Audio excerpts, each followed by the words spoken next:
This is the first of 3 topical shorter videos from the long video of the Spotted Owl interview. This is Will Hollingsworth, the owner, telling his story about how this all got started and where he's at now. In this video, you're going to see Will Hollingsworth and hear his story. He's going to make a really dynamite old-fashioned you can make right at home. He's also going to talk about his beginnings and how he came up with the idea of creating this Spotted Owl. I hope you enjoy.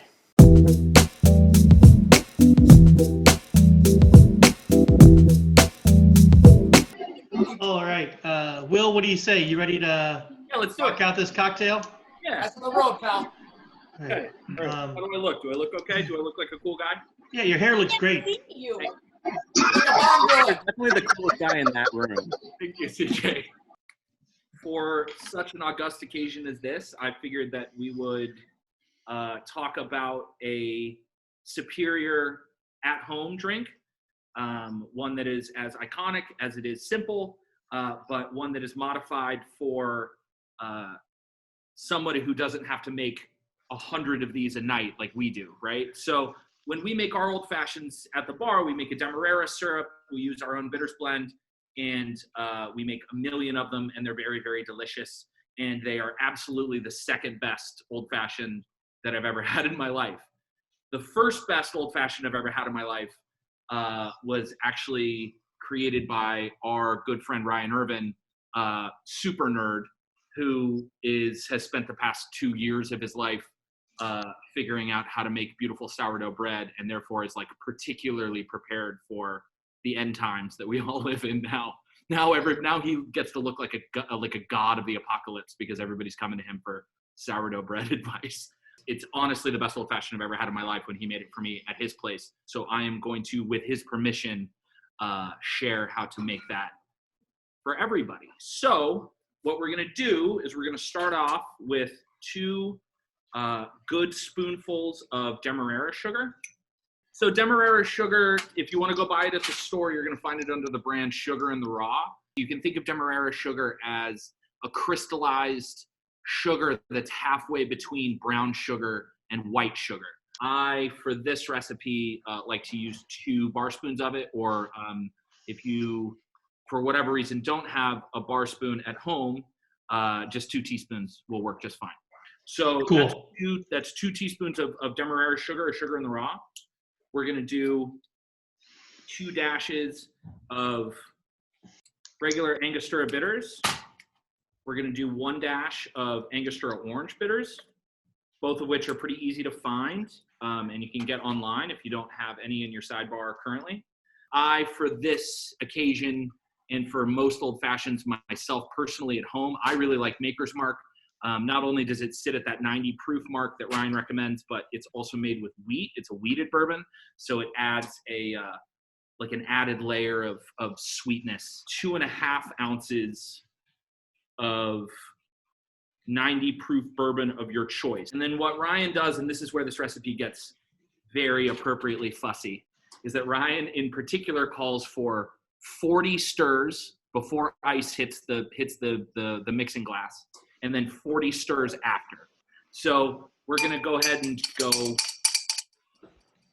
So we're going to start the process of getting that sugar dissolved, and then we're going to add some ice.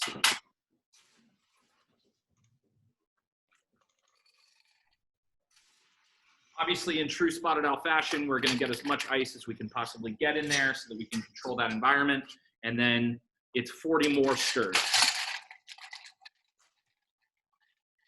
Now, the thing about stirring this drink with raw sugar in it is it's going to feel a lot kind of like tougher and grittier and more difficult to stir. But just so for those of us who are professional bartenders and are used to like stirring a million drinks in a given night, it's going to feel very strange. But stick with it because I promise it's worth the effort. And that's 40. So you stir it down just like that. And then the difference between his beautiful at-home old-fashioned and most other old-fashions is that rather than just taking a regular julep strainer like this and straining it right out, we're going to double strain it in the same way we would a shaken cocktail, because you're going to strain out all that excess sugar that for whatever reason didn't get dissolved. So we're going to pour that right over. And this is going to qualify as like a beautiful, perfect Hollingsworth Old Fashioned because it's going to start out pretty sweet. Like you saw when I stirred it, that it really kind of moves all the way through that. There's no like dribbles or drabbles at the end, and that's because it's like still got a tremendous amount of viscosity. I always like to have an Old Fashioned that's airing almost on too sweet at the beginning, but is perfect at the end. That's something that like we really dedicate ourselves to at the Owl. And I really like this Old Fashioned for a lot of reasons, but one of them is because it really adheres to some of the values that we have about Old Fashions here at the Owl.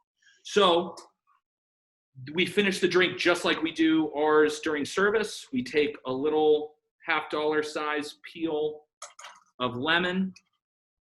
We squeeze that over the top, and then we'll rub it along the bottom of the glass for aromatics. When you come sit at the Spotted Owl and you get cocktails, you're always going to see us after we express citrus oils over the top of a drink. You're always going to see us put it on the bottom of the glass, because if you put it on the rim of the glass, you're introducing very, very bitter citrus oils to people's lips, which is going to affect the way the drink tastes. What you want from citrus oils has nothing to do with taste. It has everything to do with aromatics. So if you apply it to the bottom of the glass where people are holding the glass, then those lemon oils and those orange oils are going to get on their fingers. And then every time, and obviously we all know how that works with perfume and cologne, right? Like the heat and oil off of your own skin will express those aromatics longer than anything else will. So you'll be able to enjoy the aromatics of those drinks long after the citrus oils sitting on top of the drinks have dissipated. And then we'll do the same with a little $half size piece of orange. That goes over the top, and that way you can kind of layer even the aromatics. Obviously, lemon has a much sharper aroma than orange, and so when you do the lemon first and then you layer the orange oil on top, you get a really, really complex set of aromatics. And then we drink it. That's it. Cheers. So, Will, I would love to have you kind of tell like the origin story of the Spotted Owl. So Sullivan, who is our COO, Director of Operations, and St. John, who is in the captain's hat and is our Akron General Manager. The two of them and myself all worked together at the late Lolita in Tremont. We were honestly the only two bartenders there for 3.5 years. It was something that St. John, unfortunately, for years had to like suffer listening to my dreams about. You know, you bartend for long enough and you start to get your own ideas about the way you think a place should be run and what a bar means and the way a bar should look and how it should feel. And so for pretty much the entire time that St. John and I worked together at Lolita, I was working on the business plan or raising the money, or he and I were designing the place. St. John has a interior design background. And so as soon as I could, and as soon as it became clear that this was like a real thing that was going to happen, he and I built this place together with our hands. He came on as our contractor, and we built this place. That all happened between the years of January 2011 and October 2014. And then we opened 5 years ago in October 2014. And then 5 years later, on October 21st, 2019, we opened our shop in Akron. Thank you so much for watching this video. Please check out the long form video of the Spotted Owl interview. It's the full video. So basically, all these topical videos rolled into one. Really, really cool, and it's really fun to see the interaction between the staff. So make sure you check that out. If you have any questions or you want to be a part of the Cleveland Happy Hour, as always, please reach out to me. I'd love to hear from you and talk to you. If you're a bar owner, bartender, server, host, anything, I want to hear from you, and let's talk and give you a chance to share their story. Thank you very much. Have a wonderful day. Hope you all are safe, and I'll talk to you soon. Peace.